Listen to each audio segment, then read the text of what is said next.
దేవుడు మన పక్షమునుండగా మనకు విరోధి ఎవడు?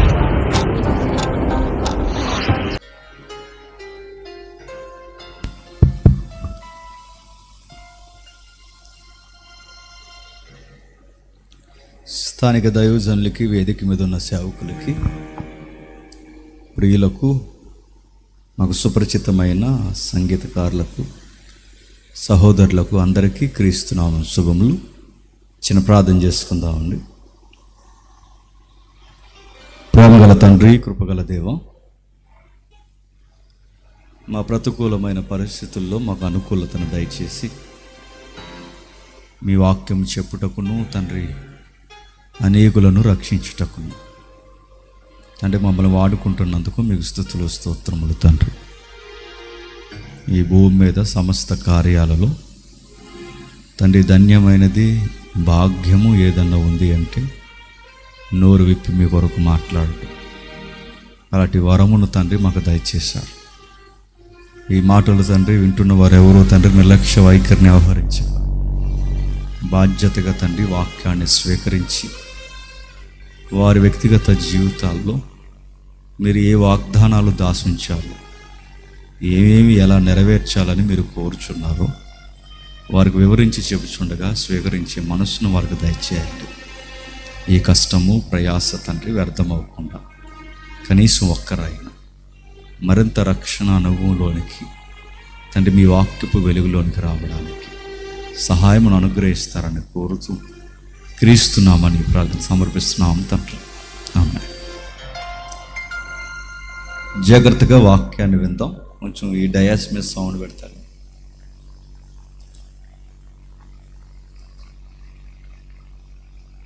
బైబిల్ గ్రంథములో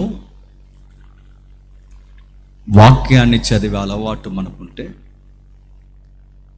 ఆ వాక్యాన్ని చదువుతున్నప్పుడు వ్యక్తుల జీవితాలు నమోదు చేయాలి. బైబిల్లో ఎక్కువగా చరిత్రలు లేదు, వ్యక్తుల యొక్క జీవితాలు ఉన్నాయి. వాటిని గూర్చి ఎన్నిసార్లు మనం చదువుకున్నా మన వ్యక్తిగత జీవితానికి మంచిదని రాయాలి. వ్యక్తుల జీవితాలు ఎక్కువగా ఎందుకు నమోదు చేయబడ్డాయంటే మన వ్యక్తులం గనక. మన వ్యక్తిగత జీవితాల్లో ఏదైనా సమస్య వస్తే ఆకాశం దేవుడు తెరిచి మాట్లాడు, బైబిల్ తెరిస్తే మాట్లాడతాడు. ఆ తెరిచిన బైబిల్లో వ్యక్తుల జీవితాల్లో మనలాగే బాధలు పడిన వారు ఉన్నారు. బైబిల్లో ఎగ్జాక్ట్గా మక్కికి జరగకపోవచ్చేమో కానీ మనలాంటి బాధలు పడిన వాళ్ళు ఉన్నారు. ఆ బాధలలో వారు ఎలా విడుదల పొందారో తెలియాలంటే మన బాధల్లో వాళ్ళ బాధలు ఏంటో చదవాలి. అప్పుడు మనకు అర్థం అవుతాయి. మనతో వచ్చిన బాధ ఏంటంటే బైబిల్ తప్ప అన్నీ చేస్తాము, బైబిల్ చదవం మనం. ఎందుకంటే అదో ధీమపొద్దు మనకి. బైబిల్ చదవలేని, నేను మళ్ళీ చెప్తున్నాను, బతుకులు అర్థవంతంగా నడవలేవు. బైబిల్ని బాగా అవపోసన పట్టలేని వారు మనం ఏ నిర్ణయాలు తీసుకున్నా సరిగ్గా ఉండవు. మచ్చుకు ఉదాహరణ చెప్పనా, బైబిల్ మీద అవగాహన మనకు లేకపోతే వ్యక్తుల జీవితాల యొక్క చుట్టూ మన జీవితాలని పెనవేసి చూడడం మనకు రాకపోతే తెలియకుండానే అన్యజనుల మధ్య మూఢనమ్మకాలు కూడా క్రైస్తవులు అని చెప్పుకొని మనం కూడా నమ్మేస్తాం. ఉదాహరణ చెప్పనా, ఒక పాస్టర్ గారు అనకూడదు, సేవ చేస్తున్న ఆయన, ఆ సేవ చేస్తున్న ఆయన చక్కగా సంఘాన్ని కూడుకోవడానికి ఒక నిర్మాణం అంటే చర్చ్ బిల్డింగ్ కట్టాలనుకున్నాడు. ఆ నిర్మాణాన్ని కట్టడానికి బేపనాయంతో ముహూర్తం పెట్టించాడు. ఇంకేమనాలి చెప్పండి. పోనీ ఫాదర్ అట్లా ఉన్నాడు, బిలీవింగ్ వీళ్ళు ఎలా ఉన్నారు చెప్పండి. ఇగో పాస్టర్ గారు, మీరు సరిగ్గా 11:30 కల్లా వచ్చేయండి ప్రోగ్రాంకి, ఇంట్లో ప్రోగ్రాం జరుగుతుంది. గారు అన్నారు 11:30కి ఎందుకు రావాలమ్మా, ఎగ్జామ్లో అటు ఇటు వస్తానే నహి జిందగీ 11:30కే వచ్చేయండి. ఏ అని అడిగితే బేపనైనా 11:30కే ముహూర్తం పెట్టాడు అంత. నేను అడుగుతున్నానండి, ఇలాంటివి నమ్మే వాళ్ళు లేరంటారు ఈ గుంపులో? ఉన్నారు. యేసుక్రీస్తు వారు నమ్ముతున్నాం అంటానే ఉంటాం, దిక్కులకు సరిపాటగా మన ఇల్లులు కట్టుకుంటాం. బైబిల్ చదవక కాని మాటలు బుర్రకెక్కించుకుంటాం. లక్షల రూపాయలు పోగేసి ప్రార్థనాపూర్వకంగా కట్టుకున్న ఇంట్లోకి ఎవడో తలకు మాసినోడు వచ్చి అన్నాడట, మీ ఇంట్లో కుదురు లేకపోవడానికి కారణం ఆ మూలను బరువు పెట్టేశారు అన్నాడట. ఇల్లు పడగొట్టేసిన వాళ్ళు ఉన్నారు తెలుసా? ఆ మూలక తిప్పు, ఈ మూలక తిప్పు, ఆ సెట్ ముయ్యి, ఈ కిటికీ ముయ్యి అని ఎవడో లౌకికమైన వ్యక్తి వచ్చి చెబితే ఈరోజు మనం ఎందుకు నమ్ముతున్నాం? బైబిల్ చదవక. ఆ మాత్రమైన మరో మాట కూడా చెప్తాను వినండి. మా ఇంట్లో ఈ మధ్య కుదురుంటలేదండి, మా ఇంట్లో అసలు పరిస్థితులు బాగోట్లేదంటే తిరగేసి అన్నారట. ఆ ఎదిరింటోలే కారణం అన్నారు. ఎదిరింటోళ్ళ కారణం ఏంటి? నీకు చేత కాలేదని చెప్పు. ఎదిరింటోళ్ళ వల్ల మా ఇంట్లో పరిస్థితులు బాగాలేదు, పక్కింటోళ్ళ నీడ మా మీద పడిపోయింది కాబట్టి పరిస్థితులు బాగాలేదు, రోజు లేచిన వెంటనే వాళ్ళ ముఖం చూస్తున్నాం, వాళ్ళ వల్ల ఈరోజు మాకు ఇలాగ అయిపోయింది. ఈ మాటలు క్రైస్తవులు పలకట్లేదా? అడ్వాన్స్ అయిపోయిన వారు కొంతమంది ఏమన్నారు చెప్పనా, లేదండి అన్న. దానికి కొన్ని పదాలు కూడా ఉన్నాయండి. లేదండి, పరిస్థితులు బాగాలేదండి, ఇవన్నీ మాట్లాడుతున్నారు. మరి కొంతమంది ఏమన్నారంటే కాదు కాదు కాదు, నీకు సంబంధించింది ఏదో అడ్డంగా తిరుగుతుంది అన్నారు పైన. ఏంటి, మన భూమి మీదే తిరగలేదు, మళ్ళీ మనకి సంబంధించింది ఏదో అడ్డు వచ్చి అట్ట ఇటు తిరిగిపోతుందట, దాని లైన్లో పెట్టాలి, అప్పటి వరకు నీ లైఫ్లో కుదురు ఉండదు అన్నాడు. గ్రహం, నక్షత్రం, గీతలు, నల్లపిల్లి, ఎదిరింటోళ్ళు నీడ, ఎదిరింటోడు ముఖం, ఎన్ని నమ్ముతున్నామండి మనం. నేను మాట చెప్పిన, ఒక జీవితంలో శ్రమలు వచ్చాయంటే నీతిమంతుడైనా వస్తాయి, గుర్తుపెట్టుకో. నీతిని జరిగిస్తున్నప్పుడు దేవుని కళ్ళద్దాల్లోంచి చూస్తే నేను మళ్ళీ చెప్తున్నాను, అవి ఎందుకు వస్తున్నాయో స్పష్టంగా చూడగలుగుతాం. లేదు నీ అరకొర భక్తి 50-50గా ఉన్నావో, సంథింగ్ దేవుడిలో సోమరుగా అయినా అయి ఉండాలి. ఈ రెండిట్లో ఏదో జరిగితేనే జరుగుతాయి. అంటే దేవుడు ఒకటి నిన్ను మెరుగుదిద్దడానికైనా సిద్ధపరచుండాలి, లేదా నువ్వు ఇచ్చినవేవో కోల్పోతూ అయినా బతుకుతూ ఉండాలి. ఈ రెండు విషయాలు బైబిల్లో రాయబడ్డాయి. ఒకటి, దేవుని చేత రోజు రోజుకి దీవింపబడిపోయిన వ్యక్తులు బైబిల్లో ఉన్నారు. దేవుని దగ్గర ఉంటూనే రోజు రోజుకి కనబడకుండా చరిత్రలో నాశనం అయిపోయిన వాళ్ళు ఉన్నారు. ముగ్గురు గురించి చెప్తాను, జాగ్రత్తగా వినండి. క్వశ్చన్లు అడిగితే నాకు ఆన్సర్ చెప్పండి. మీరు ఎంత బాగా చెప్తే అంత త్వరగా వెళ్ళిపోవచ్చు, లేదంటే మీరు ఎంత లేట్గా చెప్తే అంత లేట్గా వెళ్ళిపోవచ్చు ఇక్కడి నుంచి, అంతే. త్వరగా చెప్తారు అనుకుంటున్నాను. బైబిల్లో 3 సూసైడ్ కేసులు ఉన్నాయి. సూసైడ్ అంటే ఆత్మహత్య. ఈ ఆత్మహత్య చేసుకున్న వాళ్ళు మామూలు వాళ్ళు కాదు, దేవుని చేత గొప్ప దీవెన పొందిన. ఈ దేవుని చేత గొప్ప దీవెన పొందిన వాళ్ళు సూసైడ్ చేసుకున్నారు. ఇప్పుడు నా ప్రశ్న, గొప్ప దీవెనలు పొందిన వాళ్ళు ఎందుకు సూసైడ్ చేసుకున్నారు?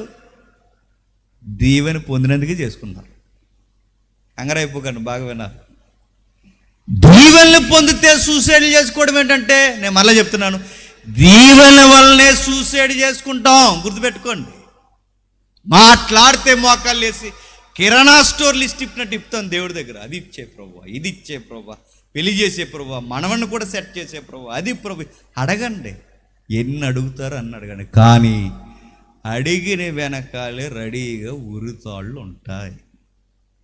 ఇల్లు ఇచ్చే ప్రభువా ఇస్తాడు, ఉద్యోగం ఇచ్చే ప్రభువా ఇస్తాడు, వివాహాన్ని పిల్లలకు జరిగించి ప్రభువా జరిగిస్తాడు, ఆరోగ్యాన్ని ప్రభు ఇస్తాడు, అన్నీ ఇస్తాడు, నువ్వేం అడిగితే ఇస్తాడు. వెనకాలే అన్నాడు, షరతుల్లో కట్టుబడి బతకను. అలా బతకపోతే ఏమవుద్దు ప్రభు అంటే, నీ ఇల్లే నీకు ఊరుతాడైపోతుంది, నీ ఆరోగ్యమే నీ గొంతు పట్టేసుకుంటుంది, నువ్వు కట్టుకున్నదే నీ మీదకి తిరగబడుతుంది, చివరికి నిన్ను కన్న బిడ్డలే నీకు కాని పిల్లలైపో.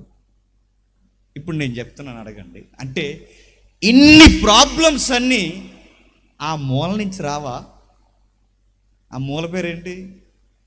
ఈసాయి. అన్ని ప్రాబ్లమ్స్ అన్నీ ఆ మూల నుంచి రావంటే బైబిల్ చెప్తుంది ఆ మూల నుంచి రావు. ఆ మూలకి నీకు ఏ సంబంధం లేదు, గుర్తెట్టుకో.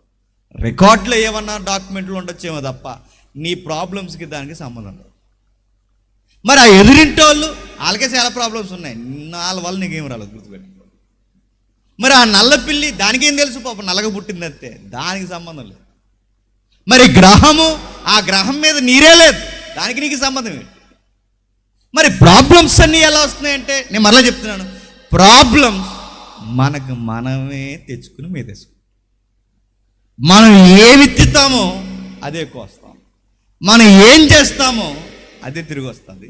మనం చేసుకున్నదే చెప్పండి మన నెత్తి మీద వస్తుంది. అర్థమైనట్టే ఉంది, అర్థం కానట్టు ఉంది. ఇప్పుడు ప్రశ్న అడిగితే చెప్పండి. ఆ ముగ్గురు ఆత్మహత్య చేసుకున్న వారిలో మొదటి వ్యక్తి కేస్ 1, పేజ్ 1, అందులో మొట్టమొదటి స్టడీ బైబిల్లో సూసైడ్ చేసుకున్న వ్యక్తుల్లో అలా పుస్తకాలు తిరగేసుకుంటూ వస్తే ఒక రాజు గారు కనబడతారు. ఎవరు ఆ రాజు? సౌలు గారు. సౌలు గారు ఆత్మహత్య చేసుకోవడానికి కారణాలు ఏంటి చెప్పండి? దర్యాప్తులో, పోలీసుని కనుక దర్యాప్తు అంటున్నాను, పరిశీలనలో ఆయన ఆత్మహత్య చేసుకోవడానికి కారణాలు ఏంటంటారు? కరోనా వచ్చిందంటారు ఆయనకి, లేకపోతే ఆయనకి ఏమైనా ఫ్యామిలీ ప్రాబ్లమ్స్లో వాళ్ళ ఆవిడ ఏమైనా మాటనే చచ్చిపోయారంటారు, పిల్లల వల్ల ఏమైనా ప్రాబ్లం వచ్చిందా, వ్యాధుల సమస్యల, ఏమీ లేవు. మరి సౌలు చనిపోవడానికి కారణం ఏంటి? దేవుడిచ్చిన దీవెన వలన చచ్చిపోయాడు. అర్థం లేదు కదా ప్రశ్న. సౌలు దేవుని చేత పొందుకున్న దీవెన ఏంటనే రికార్డ్ అంతా తిరిగేస్తే ఒక మాటలో చెప్పొచ్చు, దేవుడు ఆయనకి ఏదన్నా దీవెన ఇచ్చాడంటే సామాన్యుని రాజు చేయడు, అదే గొప్ప దీవెన. ఎక్కడో ఉన్న మట్టి మనిషిని వెంటనే రాజునిచ్చాడు, అంతకన్నా గొప్ప దీవెన ఏమనుందో చెప్పండి. ఇప్పుడు మిమ్మల్ని సీఎం చేసాడు అనుకోండి, దీవెన అంటారా? దీవెనలో ఇంకా ఎక్స్ట్రీమ్ అంటారా చెప్పండి? ఎక్స్ట్రీమ్ బ్లెస్సింగ్ అది. ఎందుకంటే మనం సీఎం ఏంటండి, అసలు సీఎంకి అంతకుముందు దాని పదవులో దాని తోకలేడో తెలియదు, అయినా సీఎం అయిపోయాం అనుకోండి, మామూలు దీవెన. అలాంటిది ఆ అబ్బాయి ఉన్నపాటును ఒక్కసారి సీఎం కాదు, దేశానికి రాజు. అంటే దేశాన్ని ఏలే రాజు అంటే కొందరు ముఖ్యమంత్రులందరి కింద ఉంటే ఆ పైన వాడినే రాజు అంట. అలాంటి రాజు అయిపోయాడు. ఇప్పుడు నేను ప్రశ్న అడుగుతున్నాను, చెప్పండి, ఈయన రాజు అవ్వక ముందు ఏం చేసేవాడు? సీరియస్గా గాడిదలు కాసేవాడు. ఎవరు? గాడిదల్ని కాయడం అని అనుకోకండి, ఆ రోజుల్లో పెద్ద జాబ్ అది. ఆ రోజుల్లో ఎంతమందికి ఎన్ని పశువులు ఉంటే అంత ఆస్తిపరులు. ఇప్పుడంటే గోల్డ్ ఎక్సెట్రా, ప్లాట్ను, ఎండి, వజ్రాలు ఇవచ్చే. కానీ ఆ రోజుల్లో ప్రాపర్టీ అంటే ఎక్కువగా భూమి, ల్యాండ్, ఆ ల్యాండ్ తర్వాత ఇలాంటి యానిమల్స్, ఈ రెండు ఉన్నవారు ఆ రోజుల్లో గొప్పలు. అందుకే యోబు యొక్క సిరి సంపదలు కొలుస్తున్నప్పుడు కూడా భూభాగము, జంతుజాలము రెండు కొలుస్తాడు చూడండి. ఆ రోజుల్లో అవే ఆస్తులు. ఆ రోజుల్లో వాళ్ళ నాన్నగారు ఆస్తులు ఈ అబ్బాయి మెయింటైన్ చేసేవాడు. ఎవరు? గారాల కొడుకు సౌలు గారు. వాళ్ళ నాన్నగారు ఆస్తులు ఏవైతున్నాయో ఆ గాడిదలు మేపుతున్నాడు. గాడిదలు మేపే కుర్రోడిని దేవుడు రాజుని చేశాడు. రాజు నాకు వద్దు బాబోయ్ అన్నాడు. ఎవరు చెప్పండి? సౌలే. ఇలా రా, నువ్వే రాజు అంటే ఆ లోపల ఇంట్లో కొన్ని సామాను ఉంటాయి సరే, ఇంట్లో ఫర్నిచర్ వాడేసి పాడేసినవి, అలాంటి వాటి వెనక్కిపోయి దాక్కున్నాడట సౌలు. ఎందుకంటే ఆ అబ్బాయికి ఇంట్రెస్ట్ లేదు, భయస్తుడు, సరిగ్గా మాట్లాడు, కానీ చూడడానికి మాత్రం చాలా పొడుగుంటాడు. ఎవరు? అంత పొడుగుంటాడు. ఇశ్రాయేల్ పురుషులు అందరు నిలబెడితే అందరిలో నుంచి పైనుంచి కనబడిపోతాడు, అంత ఎత్తుంటాడు. అలాంటి కుర్రోడికి దేవుడు రాజుని చేసేసాడు. రాజు అయిపోయిన తర్వాత సరిగ్గా 2 సంవత్సరాలు పరిపాలించాడు. ఆ 2 సంవత్సరాల్లో ఒక భయంకరమైన వ్యక్తి సవాల్ చేశాడు అయ్యప్ప నుంచి. అంటే ఎవడో మీకు తెలుసు, ఆడు బైబిల్లోనే అతిపెద్ద పెహల్వాన్. ఎవడు? గలియాత్. ఆడు సవాల్ చేస్తున్నాడు. ఆ సవాల్ చేస్తున్నప్పుడు నేనే హైట్ అనుకుని నాకన్నా హైట్ ఉన్నాడు. ఎవరు? గొలియాత్. ఆడిని చూస్తేనే సగం భయపడిపోయారు. ఆడి ఈటి చూస్తేనే భయం, ఆడి డాలు చూస్తేనే భయం. ఆడు పెట్టుకున్న డాల్ వెనకాల సుమారు 5-6 దాకా వచ్చేట అంత పెద్ద డాలు. ఇదే చిన్నది, ఎంతకన్నా పెద్ద అనమాట. డాల్ అంటే ఆ రక్షణ కవచాన్ని డాల్ అంటారు, ఇలా అడ్డంగా పెట్టి.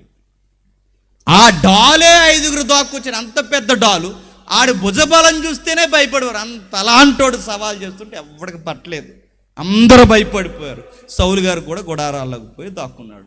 లింగుమని క్యారేజీలు ఎట్టుకుని వచ్చాడు కుర్రోడు. ఆ కుర్రోడు పేరు మీకు తెలుసు, దావీదు. సరిగ్గా 16-15 సంవత్సరాలు ఉంటాయండి ఆ కుర్రోడికి. 10th క్లాస్ లోపే, 9th క్లాస్ 10th క్లాస్ మధ్యలో ఉండే వయసు. ఆ కుర్రోడు వచ్చాడు, ఫటాఫట కొట్టేశాడు. స్టోరీ మధ్యలోంచి వెళ్ళిపోతున్నాం. ఆ కొట్టిన వెంటనే అక్కడ పడిపోయాడు. ఆడికి అతి దేశాన్ని నరికేశాడు. వస్తున్నప్పుడు సాంగ్స్ పాడారు. సాంగ్స్ దగ్గర ప్రాబ్లం వచ్చింది సౌలు గారు. ఆ సాంగ్ రాసింది మరి ఎవరు రాశారో తెలియదు, కానీ ఆ రాసిన పాట ముఖ్యంగా ఆ ఏరియాలో ఉన్న గాయకురాండ్లు పాడారు. ఏమైనా పాడారంటే, సౌలుకి 1000, దావీదుకి 10,000 వాలా అన్నారు. ఎవడ్రా ఈ పాట రాసింది అన్నాడు. ఎవరు? నచ్చలేదు. బచ్చాగాడికి 10 ఏళ్ళు, నాకు 1000.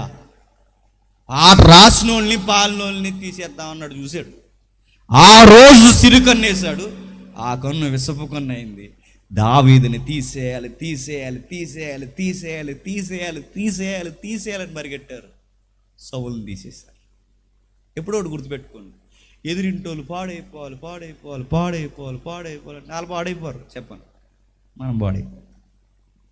ఆ నాశనం అయిపోవాలి నాశనం అయిపోవాలంటే ఆ నాశనం అయిపోడు చెప్పండి, మనం నాశనం. ఎదురుంటోళ్ళు బాగును చూడలేకపోతే నేను చెప్తున్నాను, రేపొద్దున నిన్ను నువ్వే చూసుకోలేవు. పరిస్థితి అలా అయిపోద్ది. సౌలు పరిస్థితి ఎలా ఉందంటే, తరుముతున్నాడు తరుముతున్నాడు తరుముతున్నాడు తరుముతున్నాడు, దావీదు దొరకట్లేదు, పరిగెడుతున్నాడు. ఈ టెంపర్లో అవతల నుంచి ఒకటి పిలిపించాడు, ఇదిగో యుద్ధం ఉంది వస్తావా. ఈ సౌలు ఎప్పుడైతే దావీదు వెనకాల పరిగెడుతున్న ఆ టైంలో దావీదు గారి దొరకిన ఆ టెంపర్లో అవతల నుంచి మళ్ళీ గొడవ వచ్చింది.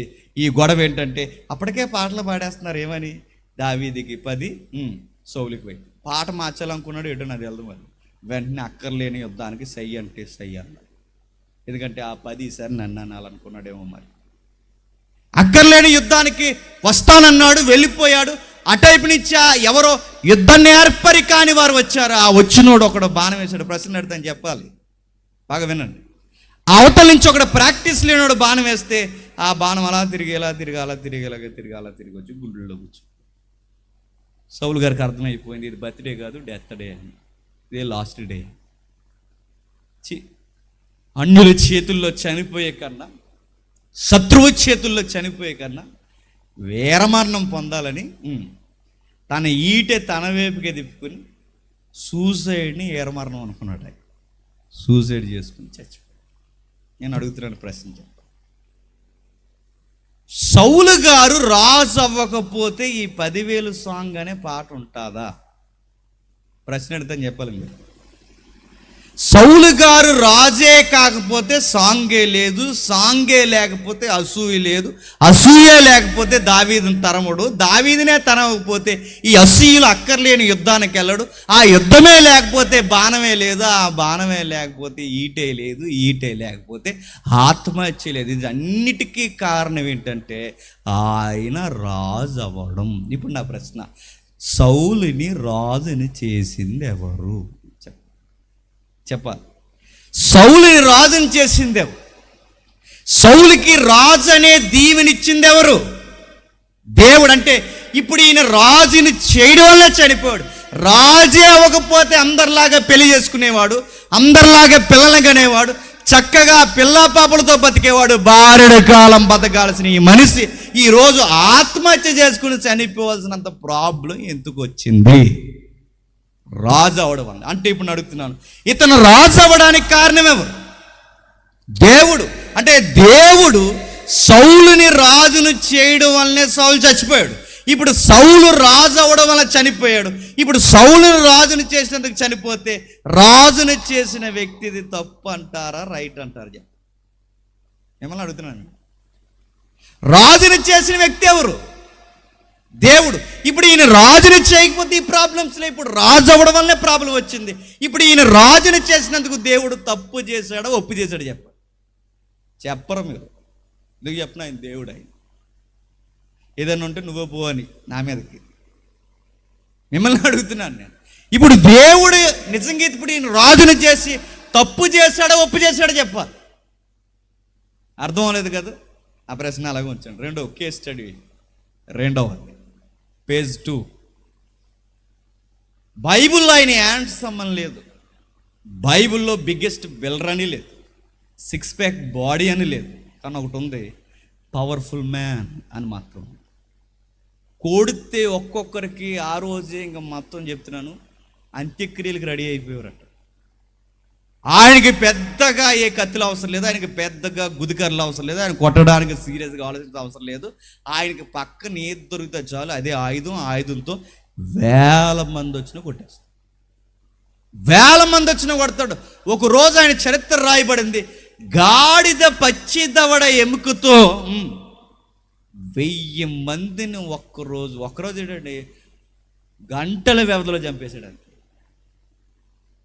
హీరోలు అంటే ఆలో బైబిల్లో ఏలో ఉంటారు, హీరో తెరల మీదే ఫైట్లు చేస్తారు. ఏటో మరి బయట చేయరు. బయట ఏమైపోయింది చేయరు. పాకిస్తాన్ వాళ్ళు లోపలికి వచ్చిన వెళ్ళరు, ఎవరేం చేసిన వెళ్ళరు. అక్కడ చేస్తారు. అక్కడ సింహాలను కూడా సీరేస్తారు, పులి మొహంలో మొహం పెడతారు, ఏదన్నా చేసేస్తారు. కానీ రాత్రులు మన ఈదులోకి రమ్మానండి, మన కుక్కను చూస్తేనే భయపడిపోతాం. అవి తెర మీద. కానీ రియల్ హీరోస్ బైబిల్లో ఉన్నారు. ఈ హీరోస్ నిజంగానే ఫైట్ చేస్తారు. నేను అడుగుతున్నాను, ఆయన బలశాలని లేవు, ఆయనకి ఇంత కండ్లు ఉన్నాయని రికార్డ్స్ లేవు, ఆయన ఎత్తు లేదు, ఆయన భుజబలాలు లేవు, ఏమీ లేవు, కానీ ఆయనకి పవర్ ఉంది. అంత పవర్ ఆయనకి ఎవరు ఇచ్చారంటే వాళ్ళ అమ్మ ఇవ్వలేదు, వాళ్ళ నాన్న ఇవ్వలేదు, వాళ్ళ అమ్మ నాన్న మరమనుషులకు కాదు. మరి ఇంత శక్తి అబ్బాయికి ఎలా వచ్చింది? బూస్ట్ తాగలేదు, కాంప్లైన్ అసలు తాగలేదు. చిన్నప్పుడు ఒక యాడ్ వచ్చేది, ఆడు ఎప్పుడు ఏలాడుతుంటాడు, ఆడు అలాగా ఎదగడు. ఆ చెట్టుకి వేలాడతాడు, ఆ పుట్టకి వేలాడతాడు, ఆ స్కూల్ దగ్గరికి వెళ్ళి ఆ బెంచీలకి వేలాడతాడు, ఆ కిటికీలకి వేలాడుతుంటే ఈ ఆడికి ఎత్తుకి వేలాడుతున్నారంటే ఇప్పుడు ఆడు ఎదగాలి, ఎదుగుతలేదు. అందరూ ఎదిగిపోతున్నాడు. అలా ఎదగడానికి కాస్త ఆడి కండరాలు, ఆ ఎముకలు కొంచెం దృఢంగా అవడానికి అప్పుడు ఎప్పుడో వచ్చేది మన చిన్నప్పుడు యాడ్. అప్పుడు ఆ యాడ్లో ఏమంటారంటే, అరే ఏలాడే బాబు, ఎంతకాలం నువ్వు అలాగే ఏలాడతావు, మమ్మీకి చెప్పు. ఏమని? కాంప్లైంట్ పట్టమని. కాంప్లైంట్ పెడితే ఏలాడే బాబు ఏలాడే సంవత్సరం లేదు, ఎదిగిపోతారు. మీకు అర్థమైందా? ఇక్కడ లేవు. హార్లిక్స్ తాగాడా, డ్రై ఫ్రూట్స్ తిన్నాడా, ఏమీ లేదు. మరి అలాంటి సామాన్యమైన అబ్బాయికి అంత పవర్ ఎలా వచ్చింది? 6 ప్యాక్ ఉందని లేదు, బిల్డర్ అని లేదు, ఏమీ లేదు. అందరిలాంటి కుర్రోడే. ఆ కుర్రోడికి అంత శక్తి ఎలా వచ్చిందంటే అది దేవుడిచ్చిన దీవెన. సంసోనికి దేవుడిచ్చిన గొప్ప దీవెన ఏంటి చెప్పండి? ఆయనకున్న బలమే దేవుడిచ్చిన దీవెన. సౌలుకిచ్చిన దీవెన రాజరికం, సంసోనికి ఇచ్చిన దీవెన బలము. ఇప్పుడు ఈ బలంతో ఈ అబ్బాయి ఏం చేశాడు? లవ్ చేశాడు. ఎవరిని లవ్ చేశాడు? ఎవరిని లవ్ చేయొద్దన్నాడు, వాళ్ళని లవ్ చేశాడు. ఎవరిని? ఆ ఫిలిస్తీన్ల అమ్మాయి. ఆయన మనిషే కదండి. ఆయన లవ్ చేసిన తర్వాత ప్రాబ్లమ్స్ వచ్చాయి. ఆ ప్రాబ్లమ్స్లో తర్వాత ఆ టెంపర్లో ఉన్నాడు. ఆ టెంపర్లో మామగారాన్ని పిలుచుకున్నవాడే ముసుగేసేసి ఆ తర్వాత అలా తిరిగాడు, ఇలా తిరిగాడు. ఆ తర్వాత ఎవరితో సంబంధం పెట్టుకోకూడదో వాళ్ళతో సంబంధం పెట్టుకున్నాడు. ఆవిడతో లవ్ అన్నాడు. ఆవిడ పెద్ద ఎపిసాడు. ఆవిడకు ఒక పేరు ఉంది బైబుల్లో. ఆవిడ పేరు చెప్పండి, దెలీలా. అదో లీల. ఆ లీల అంతే. దెలీలా అంటే హెబ్రూ శబ్దం, తెలుగు వాడికి పదం చెప్తున్నా. దెలీలా అంటే వగలాడి అని. వగలాడంటే ఏంటని నన్ను అడగను. వగలాడంటే ఇంకా వగలాడంతే.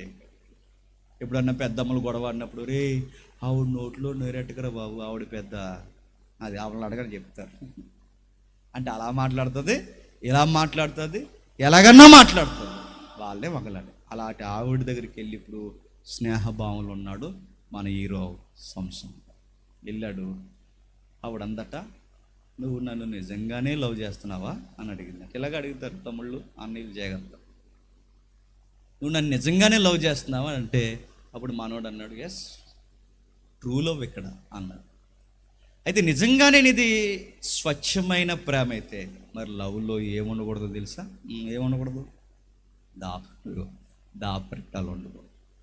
మరి నువ్వు నా దగ్గర దాస్తున్నావు కదా, ఏం దాస్తాడు నీ దగ్గర అని అడిగాడు. ఏం దాడి అంటే నీ ఎనర్జీకి సీక్రెట్ ఏడు చెప్పలేదు. అది బూస్టా, కాంప్లైనా, డ్రై ఫ్రూట్సా, ఏది చెప్పాలిగా మాకు. నువ్వు అలాంటివన్నీ మా దగ్గర దాచేసావు, చెప్పు నీ లవ్లో సీక్రెట్స్ దాకి చెప్పు అంతే. మనోడే అటకారాలు ఆడాడు. ఎవరితో? ఆవిడతో. అందులో ఉంది, ఇందులో ఉంది, కొత్త తాళ్ళలో ఉంది, 5 జోవల్లో ఉంది, అది అని చెప్పాడు. ఎందులో ఉందో అందులోకి అందరినీ పంపించింది. ఎలా వచ్చినా అలా కొట్టి పంపించేసి మళ్ళీ వచ్చింది. తూచ్, నువ్వు నా దగ్గర అబద్ధమా? నేనా అన్నాడు. ఎస్, నువ్వే. ఎలా చెప్పగలవు అని అడిగితే, నువ్వు చెప్పినవన్నీ మేము వశపరుచుకుంటే నువ్వు వశపరుతా అన్నావు, పర్లేదు అంటే నువ్వు మా దగ్గర ఏమాడో అబద్ధమా? మొత్తం మీద ఇసికించేసిందని ఉంది బైబిల్లో. క్వశ్చన్లు అడుగుతాను, బాగా వినాలి, వెళ్దాం వాక్యంలోకి. ఎప్పుడైతే మొత్తం మీద ఇసుకేషన్ చేసిన తర్వాత సీక్రెట్ చెప్పేశాడు. నా పవర్ ఎక్కడ ఉందంటే నా తలలో ఉందా. నిజానికి అక్కడ కూడా లేదు, దేవునితో ఉన్న సంబంధంలో ఉంది. ఆ తలలో ఉందన్నాడు. ఆ సంబంధానికి గుర్తు ఈ తల. ఆ తలని కట్ చేశారు. కట్ చేసిన ఆ బలశాలిని తీసుకెళ్ళిపోయి తిరగలు కట్టేశారు. ఆ తిరగలు కట్టేసిన తర్వాత కళ్ళు పీకేశారు. ఆ కళ్ళు పీకేసిన తర్వాత ఏడుస్తూ ప్రార్థన చేశాడు. దేవా, తప్పు చేశాను ప్రభువా. ఆ ఏడుస్తూ ప్రార్థన చేసిన ఆయన ఇలా అన్నాడు. ఏమన్నాడంటే, ప్రభువా, ఒక్కసారి నాకు బలం ఇస్తే మళ్ళీ నీ చిత్తాన్ని నెరవేరుస్తాను. ఏమంటావు అన్నాడు. ఏమంటా అంటే దేవుడు ఇచ్చాడు. ఆ ఇచ్చినప్పుడు ఆయనకి ఏం జరిగిందో మనకు తెలుసు. ఇలాగ అందరూ ప్రాంగణంలో వాళ్ళ యొక్క గుళ్ళు దేవాలయాలు ఉంటారుగా, ఆ ఫిలిస్తీన్లకి ఆ లోపల కూర్చున్నారు. 2 స్తంభాలు లాగేశాడు. లాగేసిన వెంటనే వాళ్ళ చనిపోయారు, సంసోను గారు చనిపోయారు. ప్రశ్న అడుగుతున్నాను చెప్పండి. సంసోను గారు అందరిలాంటి కుర్రోడే. అలాంటి కుర్రోడికి దేవుడు బలం ఇచ్చాడు. ఆయనకే కనుక బలం ఇవ్వకపోతే ఇలాంటి లేడీ ఫాలోయింగ్ అనేది ఆయనకు ఉండేదా? ఆ ఫాలోయింగే లేకపోతే ఇలాంటి వంకర మనుషులు ఆయన జీవితంలోకి వస్తారా? ఆ వంకర మనుషులు ఆయన జీవితంలోకి రాకపోతే ఇలాంటి వారి చేతుల్లో చిక్కుతాడా? ఇలాంటి వారి చేతుల్లో చిక్కకపోతే ఆ తిరగలకి అమాయకుడిగా కట్టబడి 2 కళ్ళు పీకించుకుంటాడా? ఆ 2 కళ్ళు పీకించుకోకపోతే అంత మంచి కుర్రోడు, అందగాడు, చక్కటి కుర్రగాడు, వయసులో ఉన్న మంచి కుర్రగాడు ఆ రోజు అలా అమాయకంగా అక్కడ చచ్చిపోతాడా? ఇలా చనిపోవడానికి కారణం ఏంటి చెప్పండి? దేవుడు సంసోనికి బలం ఇవ్వడం వలనే చెప్పండి ఈ కథాంశం అంతా జరిగింది. ఇప్పుడు నా ప్రశ్న, సంసోనికి దేవుడు బలం ఇచ్చి తప్పు చేశాడా? మళ్ళీ అడుగొచ్చింది గొడవ అంతా. సంసోనికి దేవుడు బలమిచ్చి తప్పు చేశాడా? లేదు. మరి ఎందుకు చనిపోరు? ఇప్పుడు ఆ బలం వల్లేగా ఇప్పుడు ఈ జీవితంలో ప్రమాదాలు వచ్చాయి. అదే లేకపోతే ఈయనకి ఇన్ని ప్రాబ్లమ్స్ లేవుగా. ఆయనకి ఆ రాజరికమే లేకపోతే ఆ యుద్ధమే లేదుగా. ఈయనకి ఈ బలమే లేకపోతే ఇలాంటి మోసగించే వ్యక్తులు ఆయన జీవితంలో లేరుగా. అంటే బైబిల్ ఈ సంగతులు మనం చదువుతుంటే మనకి ఏమర్థమవుతుందో తెలుసు అంటే, దేవుడు ఏవో ఇస్తున్నాడు, ఆ ఇచ్చినవే మనుషులకి చెప్పండి ప్రమాదాలై కూర్చుంటున్నాయి. ఎలా ఉండే వాళ్ళం అలా ఉన్నప్పుడే బాగున్నాం. అది ప్రభువా, ఇది ప్రభువా, లాది ప్రభువా, ఇలా తే ప్రభువా, ఇది ఎదిగించి ప్రభు అంటే అవే ప్రాబ్లం తెచ్చి పెడుతున్నాయి. 3వ కేసు, వెళ్దాం వాక్యంలో. అనేక మంది మనుషులు ఉన్నారు. ఆ మనుషుల్లో ప్రత్యేకించి 12 మందిని ఏర్పాటు చేశారు. ఆ 12 మందిలో సభ్యత్వం రావడం అంటేనే సవాల్. ఆ 12 మంది పిలవబడడం అంటేనే ఎంతో ప్రతిష్ట కలిగిన జీవితాలు ఉంటే కానీ రావు. అలాంటి పోస్టింగ్లో ఒక పోస్ట్ ఇచ్చాడు ఇస్కరియోతు యోధా. అలాంటి ఇస్కరియోతు యోధాకి ఆ వ్యక్తి యొక్క చరిత్ర యోధ చరిత్రలో ఉంది. జోదాలు బాగా ఆడేవాడట ఆ అబ్బాయి.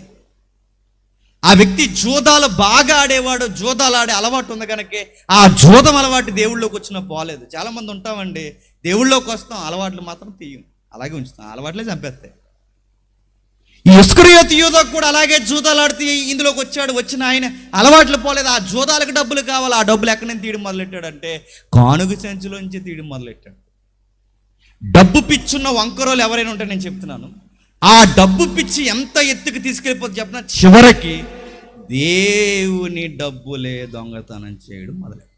అంత భయం లేనితనం దగ్గర అలాగే తయారయ్యాడు. చివరికి ఆ డబ్బులు ఇంకా ఎక్కువ కావాలనుకున్నాడు ఏంటో తెలియదు, కానీ పిలిచిన గురువునే అమ్మేసి ఆయనే ప్రభు యేసుక్రీస్తు 30 ఎండి నాణ్యాలకి చాలా డెడ్ సీప్గా అమ్మేశాడు అండి. 30 ఎండి నాణ్యాలకు అమ్మేశాడు. అమ్మేసిన తర్వాత మనసు ఒకటి పెట్టాడు కదండి దేవుడు, మన ఊరుకున్న అది ఊరుకో, లోపల యోధాన తినేసి నీకు అన్నం పెట్టాడు రా, ఏ దిక్కు లేని నిన్ను పిలిచి నీకు సభ్యత్వం ఇచ్చాడు. ఎవరో అనేక మంది ఆయన వెనకాల తిరుగుతున్నా ఎవరినే వద్దని నేను పిలుచుకున్నాను. 12 మంది శిష్యుల్లో నీకే సంచిచ్చాడు, నిన్ను ట్రెజరీ మెంబర్ని చేశాడు, ఎగరతగా ఉండమన్నాడు. బూడిద లాంటి మనుషులను ఆయన మనల్ని రేపు పొద్దున్న సింహాసనం మీద పన్నాడు, సింహాసనం మీద కూర్చోబెడతాడు. అలాంటో నమ్మేసావు కదరా, నీ మనసు ఆయన తినేస్తుంది. అలాంటి ఆయన నమ్మేశావు, పట్టుకోలేకపోయాడు, ఆ మనసుకి సమాధానం చెప్పుకోలేకపోయాడు. ఆ ఎండి నాణ్యాలు అక్కడే ఇసిరేస్తాడు. దయచేసి ఆయన ఇడ్చండి అన్నాడు. విడవలేదు వాళ్ళు, ఎందుకంటే వాళ్ళ దొంగలు పట్టుకున్న వాళ్ళు. ఎలా పశ్చాత్తాపడాలో ఆయనకు అర్థం కాలేదు. ఆ పశ్చాత్తాపాన్ని ఎలా వ్యక్తీకరించాలో తెలియలేదు. బాధపడుతున్నాడు, కానీ ఆ బాధ దేవుని దగ్గర పడితే బాగున్నాడు. తనలో తానే కుమిలిపోయాడు. ఆ కుమిలిపోయిన వ్యక్తి బయటికి పోయాడు. ఆ బయటికి పోయి ఎత్తైన స్థలం చూశాడు. ఆ స్థలం మీద చెట్టు చూశాడు. ఆ చెట్టుకి తాడు వేసాడు. ఆ తాడు ఊరుతాడు వేసుకుంటే ఆ తాడు తెగింది, కింద పడ్డాడు, నడుము విరిగిపోయింది, పేగులైన బయటకు వచ్చాయి. నేను ప్రశ్న అడుగుతాను చెప్పాను, ఇస్కరియోతు యూదాను అలా వదిలేస్తే ఊలో నాలో ఏదో ఆట ఆడుకుని అలా బతుకుతూ పిల్లా పాపలతో బారెడు కాలం బతికేవాడు. అలాంటి వ్యక్తిని శిష్యుని చేశాడు. శిష్యుని చేసిన వ్యక్తిని తీసుకొచ్చి ఇలా కూర్చోబెట్టాడు. కూర్చోబెట్టిన తర్వాత ఆయనకి డబ్బు మీద ఆశ పెరిగింది. ఆశ పెరిగాక ఆయన్ని అమ్మేశాడు. ఆ అమ్మేసిన తర్వాత మనసు ఊరుకోలేదు. ఆ మనసుకి సమాధానం చెప్పలేక చచ్చిపోయాడు. ఇప్పుడు నేను అడుగుతున్నాను, ఇలాంటి సావు ఈయనకి రాకుండా ఉంటే, ఏం అవ్వకుండా ఉంటే బాగుంది చెప్ప, శిష్యుడు అవ్వకపోతే బాగు. ఇప్పుడు ఈయన శిష్యుని చేసింది ఎవరు? దేవుడు. ఇప్పుడు ఈయన శిష్యుని చేసే దేవుడు తప్పు చేశాడా? ఈ 3 కేసులు ముచ్చికి చాలు, ఈ 3 చాలు. మనం ఈ 3 కేసులు మనం చూసినప్పుడు ఈ 3 వీళ్ళ ముగ్గురు దీవెనలు పొందే పాడైపోయారు. దేవుడి దీవెనలు పొంది ఎదిగిపోయినవారు ఉన్నారు. దేవుని దీవెనలు పొంది చెప్పండి తమ్మును తామే పాడు చేసుకున్నారు. ఇప్పుడు మీకు ప్రశ్న అర్థం అవ్వాలి. అంటే దీవెన వలనే శాపాలు వస్తాయా అని మీరు నన్ను సాగదీసి అడిగినా చెప్పండి. నేను సాగదీయకుండా మీకు చెప్పేది ఏంటి చెప్పండి, దీవెన వలనే శాపాలు వస్తాయి. అదేంటండి మరి ఈశాన్యం కాదంటే దానికి దీనికి ఏం సంబంధం లేదు. మరి ఆ గ్రహాలు, ఈ నక్షత్రాలు, ఈ రేఖలు, ఈ ఇంద్రుడి గీతలు ఇవన్నీ కాదంటే అవన్నీ కాదు. నువ్వు నమ్మిన దేవుడు నీకు దీవెనలు ఇస్తాడు. ఆ దీవెనలే శాపాలు అవుతాయి. అది ఎలా చెప్పగలరంటే, ఇది ఎలా మైండ్లో పెట్టుకోండి, ప్రపంచంలో మొట్టమొదటిసారి దీవెన పొందిన వ్యక్తులు ఉన్నారు. ప్రపంచంలో మొట్టమొదటిసారి దీవెన పొందింది వాళ్ళే. ప్రపంచంలో మొట్టమొదటిసారి నాశనం అయిపోయింది కూడా వాళ్ళే. ప్రపంచంలో దీవెనలు తీసుకున్నది వాళ్ళే, నాశనం అయిపోయింది వాళ్ళే. దీవెన పొందింది ఎవరు? ఆ ఆది కుటుంబ సభ్యులే. అంటే ఇప్పుడు ఆది కుటుంబానికే మొట్టమొదటి దీవెనలు వచ్చాయి. ఆది కుటుంబానికే చెప్పండి శాపాలు వచ్చాయి. ఆ కుటుంబం పేరే ఆదాము హవ్వ. వెళ్దాం ఒక్కసారి ఇప్పుడు బైబిల్ ఓపెన్ చేయండి. ఆది కాండం 1వ అధ్యాయం, జాగ్రత్తగా వినాలి. ఆది కాండం 1వ అధ్యాయం, త్వరగా ముగించుకుందాం. ఆది కాండం 1వ అధ్యాయం 28వ వచనం చూడండి. దేవుడు వారిని ఆశీర్వదించాడు, ఎట్లనగా మీరు ఫలించి అభివృద్ధి పొంది విస్తరించి భూమిని నిండించి దానిని లోపరుచుకొనుడి, సముద్రపు చేపలను, ఆకాశ పక్షులను, భూమి మీద ప్రాకు ప్రతి జీవిని ఏలుడని దేవుడు వారితో చెప్పును. వారిని దీవించును, వారితో చెప్పును. వారిని దీవించును, వారితో చెప్పును. ప్రశ్న అడుగుతున్నాను, చెప్పండి వారంటే అక్కడ ఎవరు? మిమ్మల్ని అడుగుతున్నాను, వారంటే అక్కడ ఎవరు? మనకు అన్ని దిక్కులనే మాటలు వస్తాయండి. ఏంటో మరి దేవుని దగ్గర మాట్లాడరు. అప్పుడే పుట్టిన వాళ్ళ మాట్లాడతాం. గట్టిగా చెప్పండి, వారంటే ఎవరు? ఆదమ్మ వాళ్ళకి. మళ్ళీ అడుగుతున్నాను, చెప్పండి వారంటే ఎవరు? పేర్లు చెప్పొద్దు, వారంటే ఎవరు? వారంటే ఇప్పుడు ఇంకా మీకు ఒక ఇంటి ఇస్తాం. కుటుంబ నేపథ్యంలో చెప్పండి, వారంటే ఎవరు చెప్పాలి? భార్య భర్త. దేవుడు భార్య భర్తలను దీవించాడు. ఇప్పుడు నేను అడుగుతున్నాను, భార్య భర్తలకి శాపాలు వచ్చాయండి కుటుంబంలో కంటే? బైబిల్ చెప్తుంది, చెప్పండి. కుటుంబంలోకి శాపాలు వచ్చాయి అంటే వారంటే అక్కడ భార్య భర్త, వాళ్ళ పేర్లు అవ్వ ఆది. వారిని దీవించాను. ఇప్పుడు వాళ్ళకి శాపం ఎలా వచ్చిందంటే ఆ శాపం రావడానికి 28వ వచనమే కారణం. 28వ వచన కారణం ఏంటంటే అక్కడ ఉంది, చెప్తున్నాడు చూడండి. దేవుడు వారిని ఆశీర్వదించును ఎట్లాగంటే మీరు ఫలించి అభివృద్ధి పొంది విస్తరించి భూమిని నిండించి దాన్ని లోపరుచుకోండి, సముద్ర చేపలను ఆకాశ పక్షులను భూమి మీద ప్రాకు ప్రతి జీవిని ఏలుడని చెప్పండి. 2 మాటలను చూడండి. ఒకటి ఫలించండి, 2 ఏలండి. ఫలించండి, ఏలండి. ఇద్దరున్నారు కనుక దీవెనలో ఇద్దరికి 2 బాధ్యతలు. అంటే దీవెన వెనకాల ఏముంటుంది అని అడిగితే షరతు ఉంటుంది. ఆ షరతులో బాధ్యత ఉంటుంది. ఆ బాధ్యత నిలబెట్టుకుంటే బతుకుల్లో ఫలములు. అంటే ఇప్పుడు ప్రతి దీవెన వెనకాల దేవుడు ఒక బాధ్యత పెడతాడన్నమాట. ఇప్పుడు ఇద్దరికీ దీవించాడు. ఈ దీవుల్లో వీరికి పెట్టిన 2 బాధ్యతలు ఏంటి చెప్పండి? ఒకటి ఫలించాలి, 2 ఏలాలి. ఫలించాలి, ఏలాలి. ఫలించడం అంటే ఏంటి? ఫలించడం అంటే ఇయ్యపో ద్రాక్ష గుత్తు, ఇయ్యపో ద్రాక్ష గుత్తు, వెనకాల ద్రాక్ష గుత్తులు అయ్యా. ఫలించడం అంటే పిల్లల్ని కండు. ఇప్పుడు అడుగుతున్నాను, పిల్లల్ని ఎవరు కంటారు? భార్య భర్తల్లో పిల్లల్ని ఎవరు కంటారు? భార్య. అంటే ఫలించి అభివృద్ధి పొందన్న ఈ దీవెనలో ఆ ఫలించే బాధ్యత ఎవరికి చెప్పండి? భార్యది, అవ్వమ్మ. ఏలే బాధ్యత ఎవరికి చెప్పండి? ఏలే బాధ్యత అంటే ఏలేయడం అంటే పెద్ద పీటేసి కూర్చుని ఆ గిన్నెలది అది కాదు. మెయింటెనెన్స్. ఇంట్లో కావలసిన విషయాలు, ఇంటిని ఏలే విధానాన్ని మెయింటెనెన్స్, గృహ పరిపాలన అన్న. ఇప్పుడు గృహ పరిపాలన జరిగించాల్సింది అడాప్ట్ ది డిపార్ట్మెంట్గా శిరస్సుగా వ్యవహరించేది ఎవరు చెప్పండి? భర్త. అంటే భర్త ఏమో కుటుంబాన్ని మెయింటైన్ చేయాలి, భార్య ఏమో చెప్పండి ఫలించాలి. అంటే ఆ మొట్టమొదటి దీవెనలో ఇద్దరికి ఏముంది చెప్పండి? బాధ్యత ఉంది. బాధ్యత నెరవేర్చారా? వద్దన్న చెడు దగ్గరికి పోయి కింద నుంచి పైకి ఎగాదిగ ఉదయం నుంచి సాయంత్రం వరకు చూస్తున్నారు. బాధ్యతలు లేచారండి. ఆ బాధ్యతలు ఆ చెడు దగ్గరికి పోయి అలా చూస్తున్నప్పుడు ఓ దారిని పోయే దానేగాడు వచ్చాడు. ఆడి పేరు మీకు తెలుసు, ఎవరు? సాతాను. ఆ సాతాను వచ్చి మాట్లాడుతూ వాడు ఏమన్నాడు మీకు తెలుసు? ఏమన్నాడంటే పచ్చడి కాపురంలో చిచ్చెట్టే రకం వాడు. ఎవడు? 3వ వ్యక్తి. ఎవడన్నా అంటే ఇంక సాతాను అనుకోండి. ఆడు ఎవడైనా 3వ వ్యక్తి ఇంక సాతాను గడు. అంతే. చివరికి నేను చెప్తాను, మీ అత్తమామలైనా మీ అమ్మ నాన్నైనా అలా సాతానులే. కాపురాలు పాడైపోవడానికి వాళ్ళ కారణం కాదు చెప్పండి? కారణం కాదు. సలహాలు ఇచ్చే అమ్మా నాన్నలు లేరు ఇప్పుడు, ఎడగొట్టే అమ్మా నాన్నలు ఎక్కువ. వాదార్చే అత్త మామగారులు లేరు ఇప్పుడు, చెప్పండి. బస్సు ఎక్కువచ్చే చూసుకుందాం అని అత్త మామలు ఎక్కువ. అలాగే ఇటు చుట్టం చూపులో వచ్చాడు ఎవడు? సాతానుగా.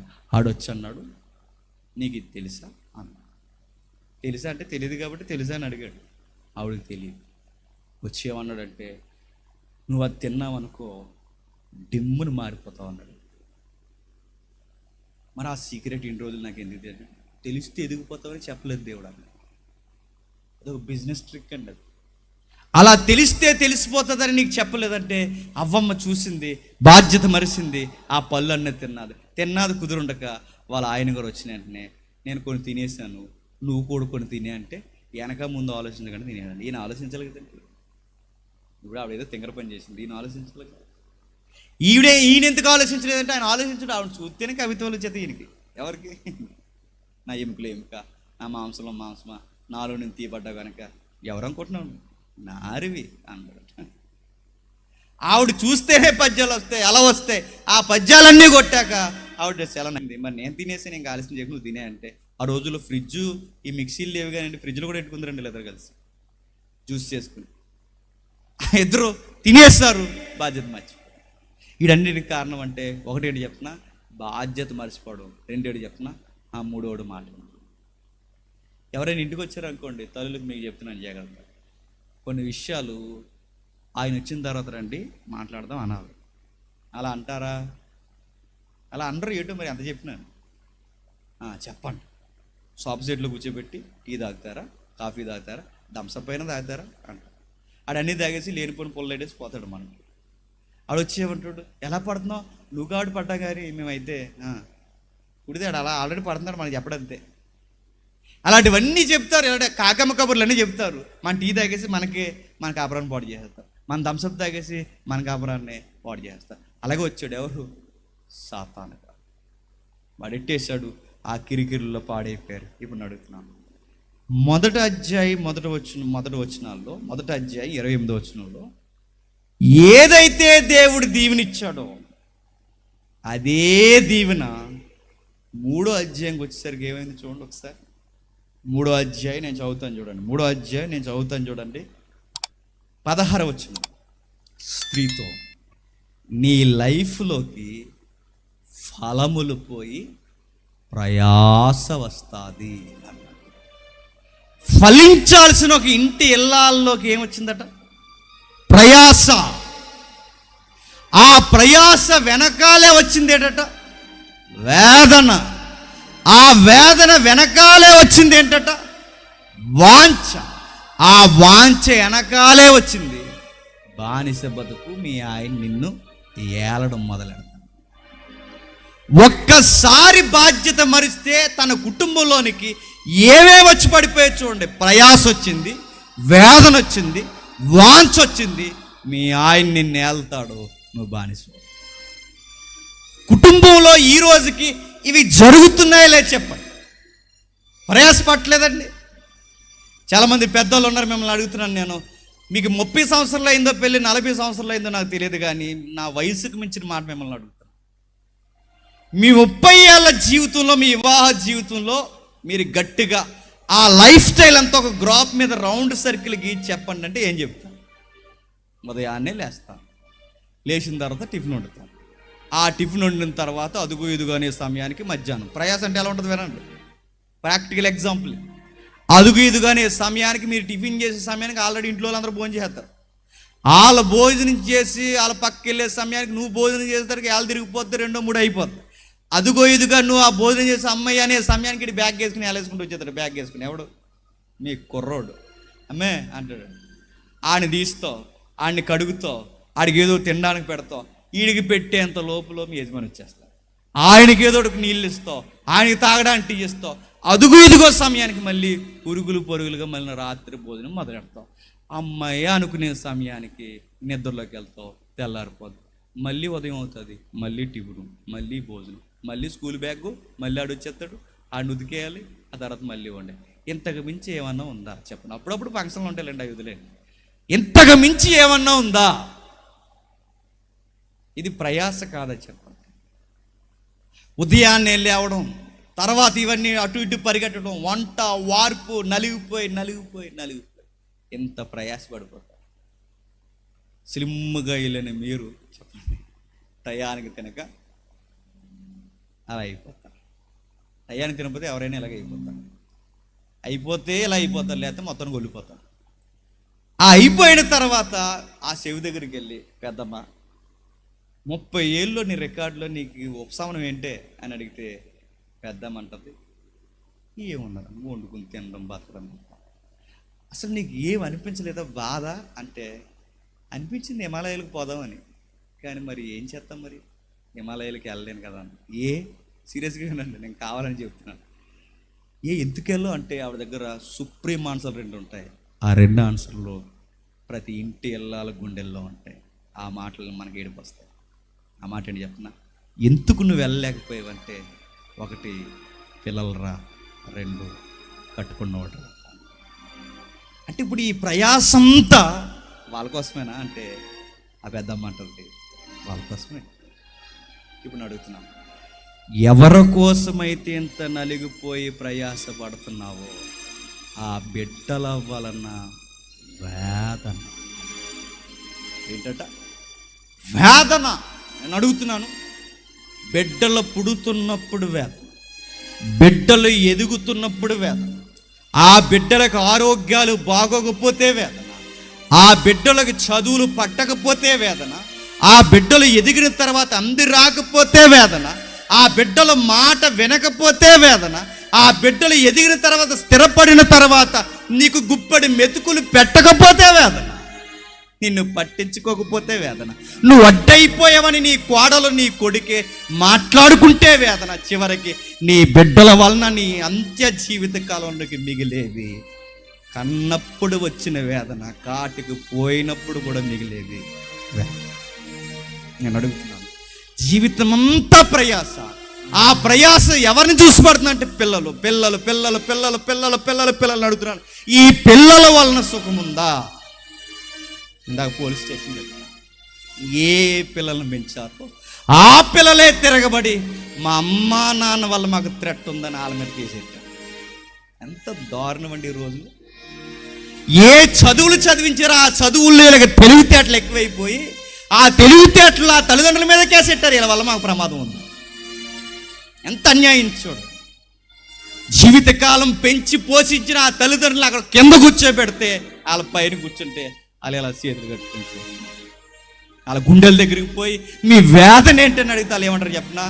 ఈ పిల్లని పడి చేస్తాం, ఈ పిల్లలను పెంచే కన్నా చేప పిల్లలు పెంచుకుంటే బాగుంది, అమ్ముకుంటే డబ్బులు వచ్చే వీళ్ళని పెంచాం. ఈరోజు మమ్మల్ని ఇక్కడ కూర్చోబెట్టారు. ఎంతమంది లేరు చెప్పండి? కూతుర్ల వలన చనిపోయిన తండ్రులు లేరు, కొడుకుల వలన చనిపోయిన తల్లులు లేరు, అమ్మా నాన్న కష్టపడి తెచ్చిన కంచాలు అన్నం మెతుకులు ఇసిరే కొడుకులు కూతురు లేరు చెప్పండి. వేదన వేదన వేదన. ఆ రోజు అవ్వమ్మ జీవితంలోనే కాదు వేదన, ఈరోజు ప్రతి కుటుంబంలో ప్రయాస వేదన. మూడో మాట ఏంటని అడిగితే ఆ తల్లి చెప్తుంది, ఒకటి పిల్లల వలన ఏదోలా మూలుగుతూ బతికితే, రెండోది కట్టుకున్నవాడు కోసం. ఎవరి కోసమైతే అన్నీ ఓడ్చుకుంటున్నావు, ఎవరి కోసమైతే అన్నీ చూస్తున్నావు, ఆ వ్యక్తి అంటాడట అతని మీద నీకు విపరీతమైన వాంఛ అంటే నీ ప్రేమతో ఆయన ఎలా సరే గ్రిప్పులో ఉంచుకోవాలనుకుంటాను. విషయం ఏంటి చెప్పినాడు? ఉండడు. 30 సంవత్సరాలైనా ఉండడు. ఎలాగైనా సరే గ్రిప్పులో ఉంచాలనుకుంటా ఉండడు. మాట్లాడితే ఊరుమ్మడి గొడవలు అన్నీ పెట్టుకుని ఎవరి మీద తిరగబడతాడు చెప్పిన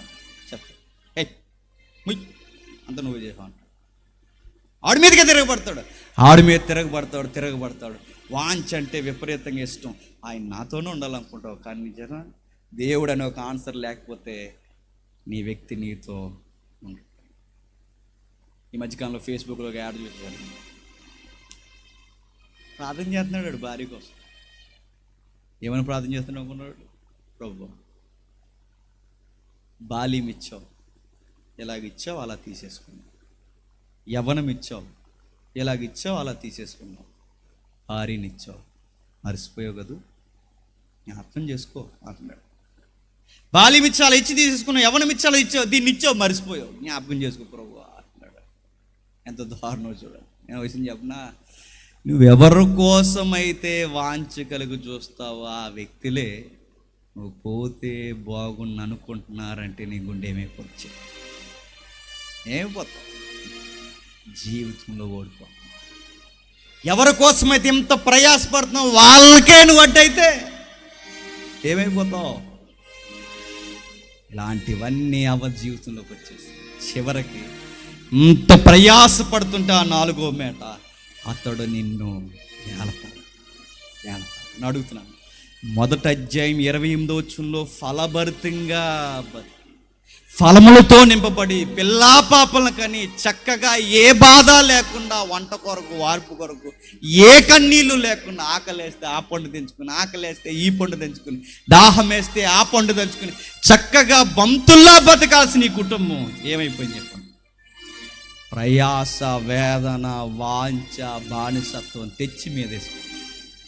నేను అడుగుతున్నాను, హవ్వమ్మ జీవితంలోనికి శాపం ఎక్కడి నుంచి వచ్చింది? ఈ సైన్యం నుంచి వచ్చిందా?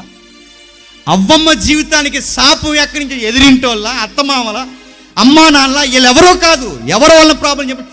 బాధ్యత మర్చిపోయావు, దేవుడిచ్చింది ఆ బాధ్యత మరిచావు. ఆ బాధ్యత మరిస్తే ఏ పిల్లల వలన నువ్వు సంతోషంగా ఉంటావు అన్నాడో ఆ పిల్లల వలనే నీకు ఏ భర్తతో కలిసి నువ్వు ఫలభరితంగా ఉంటావన్నాడో ఆ భర్తే వలనే నీకు ఒత్తిడి పెరిగిపోతుంది.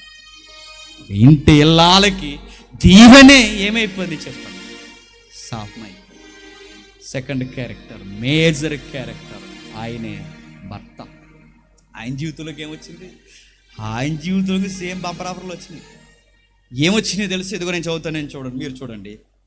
17 వచనంలో, ఆయన ఆదాముతో, భార్య మాట విని నీవు నీ భార్య మాట విని తినవద్దన్న వృక్ష ఫలములు తింటివి గనక, నేను ఆజ్ఞాపించిన ఆజ్ఞను తిరస్కరించదు గనక నీ లైఫ్లోనికి ప్రయాస వస్తా. గుప్పడి మెతుకులు సంపాదించడానికి నువ్వు పరిగెడతావు. నీ ముఖానికి చెమట పడుతుంది, నీ దేహానికి చెమట పడుతుంది. నువ్వు ఎంప్లాయ్ అయినా, ఏసీ రూమ్లో కూర్చున్నవాడవైనా చెమట పట్టదేమో కానీ నువ్వు మానసిక ఒత్తిడితో కుంగిపోతావు. అక్కడ ఎంప్లాయ్ అయినా, ఇక్కడ కూలి పని చేసుకున్నవాడు, ఒక ఇంటి యజమాని, దేని కొరకరా మీరు 24 hours కష్టపడుతున్నారంటే మన దగ్గర ఉన్న మాట ఒక్కటే, గుప్పెడి మెతుకుల కోసం. ఉద్యోగస్తుడైనా ఈ పట్టు నింపడానికే, కూలి పని చేసేవాడైనా ఈ పట్టు నింపడానికే, ఏ పని చేసేవాడు పాచి పని చేసేవాడు ఈ పట్టు నింపడానికి, విదేశాలకు పోయి కష్టపడుతున్న తల్లులు తండ్రులు ఎవరున్నా ఈ పట్టు నింపడానికి ఎంత కష్టపడి మనం సాధిస్తే, కలే మెతుకులో తినడానికే మనం కష్టపడి రూపాయి సాధిస్తే, ఆ రూపాయిని జాగ్రత్తగా పోగేస్తే, బైబిల్ చెప్తున్న మాట ఏంటి చెప్పను? ఈ కుటుంబ యజమాని గుర్తుపెట్టుకో, నేను ఆజ్ఞాపించిన ఆజ్ఞను దాటావు, బాధ్యతను మరిచావు, దీవెనలో ఆ బాధ్యత పక్కన పెట్టావు కనుక నీ లైఫ్లోకి వచ్చింది శాపం. నీ లైఫ్లోకి శాపం వచ్చింది. ఆ శాపం నీతోనే పోదు. గుప్పడి మెతుకులు తినడానికి పరిగెడతావు. పండే భూమి నీ మీద తిరగబడు. ఏ భూమి అయితే ఫలభరితంగా ఉండాలో ఆ భూమే నీ మాటను. ఏ భూమి అయితే నువ్వు పండించకుండానే పండేదో, ఈరోజు నీవు నడువంచి కష్టపడినా అది సరి అయిన ఫలము. మట్టితోనే కలిసి బతకాలనుకుంటావు, మట్టి లోకంలో పరిగెడతావు. పరిగెట్టి అమ్మయ్యా అనుకునే సమయానికి ఒక కుటుంబ యజమాని సాధించేదేంటి చెప్పిన? మట్టే గనక మట్టి అయిపోతావు అంతే. మట్ట అంటే ఇప్పుడు ప్రతి యజమాని సాధించేదేంటి చెప్పండి? కష్టపడి కీళ్ళు, నాలుగులు, మూలుగులు అన్ని అరగొట్టి అమ్మయ్య ఆడుకునే సమయానికి మనకు కలిసి వచ్చే ఆఫర్ ఏంటి చెప్పండి? చచ్చిపోతాం. హాస్పిటల్ అని తిరుగుతాం, ఇదని తిరుగుతాం. హాస్పిటల్కి వెళ్ళే ముందు అనుకుంటాం అమ్మాయి అనుకునే సమయానికి రోగాలను వచ్చి మీద. ప్రతి యజమాని జీవితంలో జరిగే చివరి దినాలు గుర్తుపెట్టు. రోగాలు వస్తాయి, ఇబ్బందులు వస్తాయి, సమస్యలు వస్తాయి. ఇవన్నీ ఎందుకు వచ్చాయంటే దేవుడు చెప్పాడు, బాధ్యత మరిసిపోయావు కనుక వచ్చాయి. ఒక కుటుంబ యజమానిలోనికి అంతగా వచ్చాయి, ఒక కుటుంబ ఇల్లాలకి అంతగా వచ్చాయి. ఈ కుటుంబంలోనికి శాపాలు రావడానికి కారణం ఫలించి అభివృద్ధి పొందమన్న ఆ బాధ్యత మరిసింది ఆవిడ. ఫలములు తిన్నా ఏమని చెప్పిన నిన్ను ఆవిడ దగ్గరకు పోయి నిలబడితే ఆ వృక్ష ఫలములు తిని బానిసత్వం తెచ్చుకో. బాధ్యత మరిచావు గనకే, బాధ్యత మరిచిన ప్రతి ఒక్కరి జీవితాల్లో దేవుడిచ్చిన దీవెనలు ఏమైపోతుంది చెప్పండి? శాపాలే.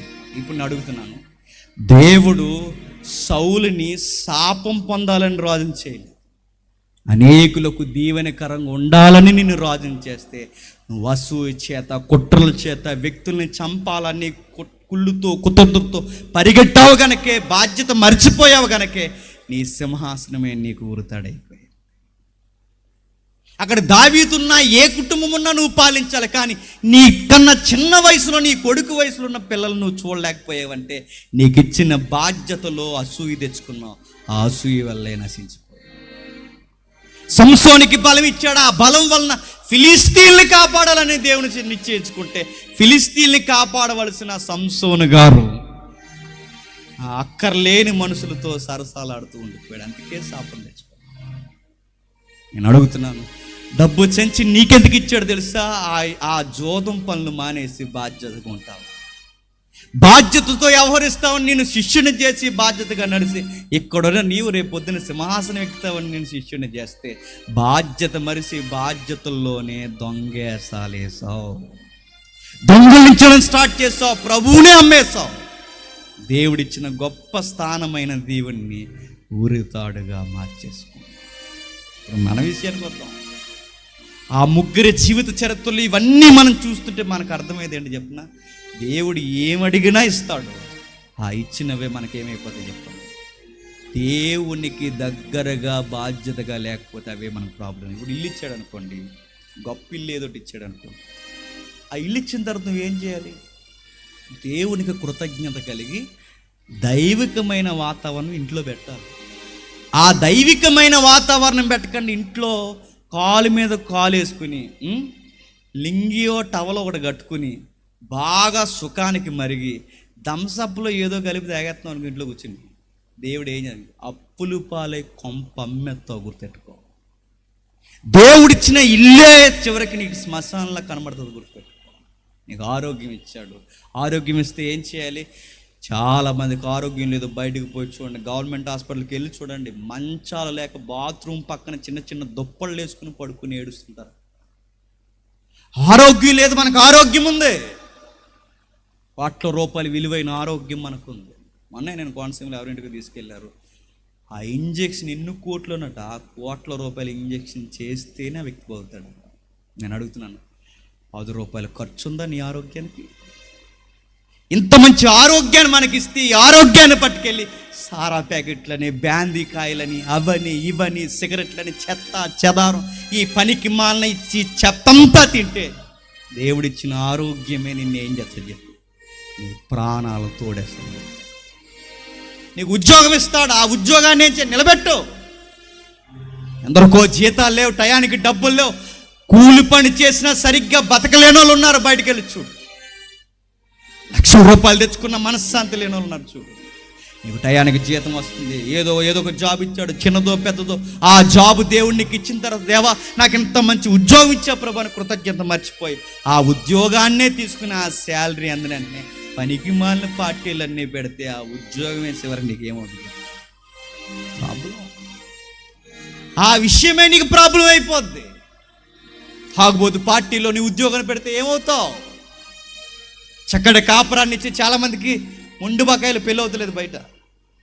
అలాంటి వారి జాబితాలు నువ్వుకున్న నీకు చక్కగా భార్యని, పిల్లల్ని, కుటుంబాన్ని ఇవన్నీ నీకు ఇస్తే ముప్పోతులా తినేసి ఏ బాధ్యతలు లేకుండా ఇంట్లో కూర్చుంటే నేను చెప్తున్నాను, నీ భార్య పిల్లల్ని చింపురు గుడ్డలు అడుక్కు తినే స్థితికి నువ్వే తీసుకెళ్ళిపోతావు. నీకు బాధ్యత ఇచ్చాడు, ఒక చక్కటి భార్య ఇచ్చాడు, ఇప్పుడు ఆవిడ మీదకే మాటికి తిరగబడితే బయట సంబంధాలే దొరక్క ఏడుస్తున్నారు బయటకు పోయి. ఎవడు అన్నీ ఇస్తాడండి. నీకు ఆస్తులు కావాలా ఇస్తాడు, కానీ నిలబెట్టు. నీకు ఆరోగ్యం కావాలా ఇస్తాడు, జాగ్రత్త కాపాడు. నీ కుటుంబం కావాలా ఇస్తాడు, జాగ్రత్త కాపాడు. నీకు ఏ పదవి ఇస్తాడు, ఏం అడిగినా ఇస్తాడు. నీకు ఎంతవరకు సౌఖ్యమో అంతవరకు ఇస్తాడు. ఆయనకు తెలుసు ఏ సమయానికి ఏమి.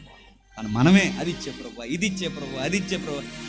ఇస్తే తినంగొండమని ఎవడాయన ఎంతవరకు ఇవ్వాలో అంతవరకు ఇస్తాడు. మన ప్రార్థన ఏమంటే ప్రభు, ఇప్పుడు మీటింగ్ నుంచి వెళ్తున్నప్పుడు దారిలో ఏమవుతుంది, నేను మాత్రం వజ్రం, అది అలా దారిలో అలా కాలు తగిలితే చాలు ప్రభు అంటే ఎవడాయన. ఎందుకంటే నువ్వు వజ్రం, ఎవడో నువ్వు నిలబడ వజ్రం ఉంటే నువ్వు మనుషుల్లో చూడు, అందుకే ఎవడాయి. మీకు ఏదన్నా కావాలని నేను అడుగుతున్నాను, ఏదైనా ఇస్తాడు. కానీ ఎందుకు ఇవ్వడంటే కొన్ని విషయాలు మనం వాటిని మెయింటైన్ చేయడం రాదు మనకి. ఎందుకంటే ఆ మెయింటైన్ చేయడం రాకే ప్రాబ్లమ్స్ తెచ్చేసుకుంటాం. ఆ ప్రాబ్లమ్స్లోకి పోకూడదని దేవుడు మనకి ఎంతవరకు మంచితో అంతవరకు ఇస్తాడు. మనకి సీఎంని చేసే ప్రభు అంటే చేస్తాడు, కానీ ఎందుకు చేయడం చెప్పనా? నువ్వు సీఎంని చేస్తే చాలామంది చంపేస్తావు, నీ కొల్లు ఎక్కడ ఉండవు అక్కడ పోతాయి, అందుకే చేయడాయి. అలా చేయి ప్రభు, ఎలా చేయి ప్రభు, నాకే కనుక ఇంత డబ్బు ఉంటే ప్రభు ఈ ఊరినంతా నిన్ను ఎలా చేద్దంటే అలా చేయవని తెలుసు కాబట్టి ఇవ్వలేదు ఆయన. ఇవ్వడాయి ఎంతవరకు ఇవ్వాలో అంతవరకు. ఎందుకంటే కొన్ని ఇస్తే మనకి మెయింటైన్ చేయడం చెప్పండి రాదు కనుక ఇవ్వు. ఒక ఎగ్జాంపుల్ చెప్పి ముగిస్తాను. బైబిల్లో ఆ మత్తయి సువార్త 20వ అధ్యాయం చదువుతుంటే 25వ అధ్యాయం, వాడికి 5 ఇచ్చాడట, వాడికి 2 ఇచ్చాడట, వాడికి 1 ఇచ్చాడు. 5 ఇచ్చిన వాడు 5 తీసుకున్నాడు, 2 ఇచ్చిన వాడు 2 తీసుకున్నాడు, 1 ఇచ్చిన వాడు 1 తీసుకున్నాడు. తీసుకున్న వాళ్ళు ఎలాగెళ్ళారు? ఇచ్చిన ఆయన అలా దేశాంతరం వెళ్ళిపోయాడు. తీసుకున్నప్పుడు ప్రాబ్లం లేదు, ఆ తీసుకున్న తర్వాత వెళుతున్నప్పుడు ప్రాబ్లం లేదు, ఉన్నప్పుడు ప్రాబ్లం లేదు. ప్రాబ్లం ఎప్పుడు వచ్చిందంటే ఆయన వచ్చినప్పుడు ప్రాబ్లం లేదు, యజమాని తిరిగి వచ్చిన తర్వాత ఇచ్చినవి ఏం చేశారని అడుగు వచ్చినప్పుడు వచ్చింది ప్రాబ్లం. నీకు అర్థమైంది? అంటే ఈ దేవుడు ఎలా అంటాడు చెప్పనా? ఏం అడిగినా ఇస్తాడు, ఒక రోజు తిరగేసి చెప్పండి ఏం చేసావని అడుగుతాడు. అదేదైనా ఆయన ఇస్తాడు, ఇచ్చిన తర్వాత తిరిగేసి అడుగుతాడు. అడిగాడు, ఇచ్చిన ఆయన కొన్ని రోజుల తర్వాత వచ్చి అడిగాడు, 5 ఇచ్చాను, ఏం చేస్తావు? 5కి 5 చేశాను. బలా, ఇంకా ఇచ్చాను తీసుకో అన్నాడు. 2 ఇచ్చాను, ఏం చేస్తాను? 2కు 2 ప్రభువా. బలా, తీసుకో ఇంకో 2 అన్నాడు. 1 ఇచ్చిన వాడు ఏం చేస్తావు? అడుగుతావని దాచేశాను అన్నాడు. చంపేయండి, నరికండి అన్నాడు. దేవుడు ఎలా అంటాడు చెప్పనా? నీకు ఏదన్నీ ఇస్తుంది జాగ్రత్తగా పడితే ఇంకా ఇస్తాడు, ఇంకా ఇస్తాడు, ఇంకా ఇస్తాడు. ఇచ్చే కొలది బాధ్యతకుంటే ఇంకా ఇస్తాడు. ఇచ్చే కొలది ఒదిగి ఒదిగి ఒదిగి ఇచ్చే కొలది ఇంకా దేవునికి బాధ్యతకుంటే ఇంకా ఇస్తాడు. ఇచ్చిన దాన్ని సోమరవై వాటితో సెలగాట మాడావో ఉన్నవి కూడా తీసి ఈయన్ని తీసేయండి అని చెప్పి. అదేదైనా, అది నీ కుటుంబమా, నీ ఉద్యోగమా, నీ బాధ్యత, నీ పరిచర్య, నీ నమ్మకత్వమా, ఏదైనా ఇస్తాడు. ఈ రాత్రి సభలో మీరు గుర్తుపెట్టుకోండి, శాపాలు ఎలా వస్తాయంటే ఎక్కడి నుంచి రావండి. దేవుడు కూడా ఎవడో శాపాలు, దేవుడు కూడా శాపాలు పెట్టడు. దేవుడు దీవెనలే ఇస్తాడు. ఆ దీవెన నిలబెట్టుకోకపోతేనే ఆ దీవెనే శాపం అవుతుంది. సాతాను వలన కూడా శాపాలు రావు, ఈ సైన్యం వలన రావు, ఏ వ్యక్తుల వలన రావు, ఏ జంతువుల వలన రావు, ఎవరూ రారు. దేవుడు ఇచ్చినవి కాపాడుకోకపోతేనే చెప్పండి ప్రాబ్లం. మూఢనమ్మకాలు మానేయండి, బాధ్యతగా ఉండడం స్టార్ట్ చేయండి. దేవునికి దగ్గరకు ఉండడం లేదండి, అందరి కళ్ళల్లో పడిపోయామండి, ఎలాగైపోయాం. అందరి కళ్ళల్లో పడక కాదు, దేవుని కళ్ళల్లో పడకాలగా అయిపోయాం. దేవుడి దగ్గరకు ఉండు. దేవుడి దగ్గరకుంటే ఎవడెన్ని కళ్ళు పడినా ఆయన కనుసూపు నీ మీద ఉంటుంది సార్. ఏం కాదు, 100 మంది ఏకమైపోయి నిన్ను తీసేయాలని ఏమీ చేయలేరు. ఏమవుతుంది, వాళ్ళు నిలబడంతే, ఆయన చూసుకుంటాడు. అందుకే మీరు బైబిల్లో పడిపోయిన వ్యక్తులు బాధ్యత లేక పడిపోయారు, నిలబడిన వ్యక్తులు రోజు రోజుకి ఎందుకు ఎదిగిపోయారంటే బాధ్యతగా ఉన్నారు కనుకే ఎదిగిపోయారు. మీరు చూడండి, కొన్ని వ్యక్తులు ఉంటారు మట్టి స్థాయి నుంచి మహిమ స్థాయి వరకు ఎదిగిపోయారు. ఎలా ఎదిగిపోయారు? బాధ్యతగా ఉన్నారు. బాధ్యతకుంటే ఎదుగుతారు. అది నీ ఇంట్లోనా ఉండు, నీళ్ళు ఎంత బాగుంటుంది చూడు. నీ పరిచర్యలోనో ఉండు, నీ పరిచర్య ఎంత బాగుంటుంది చూడు. నువ్వు ఎక్కడ ఉంటే అక్కడ నీకు దేవుడు ఏదో ఒక టాలెంట్ ఇస్తాడు. చదువులో జాగ్రత్తగా ఉండు, నీ చదువుని ఇంకా పెంపొందింపజేస్తాడు. సంసారం జాగ్రత్తగా ఉండు, నీ సంసారాన్ని ఇంకా తీస్తాడు. పరిచర్య ఏదైనా, నీ చక్కటి గొంతు ఇచ్చాడా జాగ్రత్తగా పాడు. పనికిమాలి మాటలు, సినిమా పాటలు పాడకు, గొంతు నొక్కేస్తాడు. నీకు ఏది ఇస్తే చేయి, ఏది ఇస్తే చేయి. ఆరోగ్యం ఇచ్చాడా, ఆయన కొరకు ఏదో ఒకటి ఇచ్చేయి. పనికిమాలి శికారులు చేయకు, ఆయన ఇచ్చేయకూడదు, ఇంకా ఇస్తాడు, ఇంకా ఇస్తాడు. అందుకే బైబిల్లో ఒక మాట ఉంది, ఒక్కటే, కలిగిన వాడికి ఇంకా ఇవ్వబడును, లేని వానికి ఉన్నవి కూడా తీసివేయబడును. కాబట్టి ఉన్న వాటిని ఇంకా పెంపొందింప చేసుకుంటారు, ఉన్నదాన్ని కూడా తీసేయించుకుని ఒంటరిగా శాపం తెచ్చులో ఆరోగ్య సమస్యలైనా ఆర్థిక సమస్యలైనా ఒప్పుకోవడం ఉత్తమం. తండ్రి, మీరు ఇచ్చినవి కాపాడుకోవడం రాలేనప్పుడు తండ్రి మాకు మేమే అసమర్థులు తండ్రి. ఎదిరింటి వారు, పొరుగింటి వారు, మనుషులను, ఈ సైన్యమను, అదనో ఇదనో తండ్రి, చేతగాని మాటలు మాట్లాడిన ప్రతి ఒక్కరిని ఒక రోజు మీరు నిలబెట్టి లెక్క అడుగుతారు తండ్రి. ఏం చేస్తావు? నీ ఆరోగ్యంతో నువ్వు సుఖపడ్డావా? నీకు ఇచ్చిన ఉద్యోగంతో జలసాలు చేసావా? నీ సంసారం బాధ్యత లేక వ్యవహరించి ఇవన్నీ మీరు అడుగుతారు తండ్రి. దీవెనలంటే ఆకాశ వాకులు ఇప్పి తండ్రి ఇప్పటికిప్పుడు వర్షం పడినట్టు పడవడం కాదు. మాకు ఇచ్చిన ఆరోగ్యమే మా దీవెన, మాకు ఇచ్చిన ఉద్యోగాలే మాకు దీవెన, మాకు ఇచ్చిన సంసార జీవితాలే మాకు దీవెన. మా పిల్లలు, భార్య, భర్త ఇవే దీవెనలు తండ్రి. ఇప్పుడు మెతుకులు మనసారా తినగలుగుతున్నామంటే ఇదే దీవెన తండ్రి.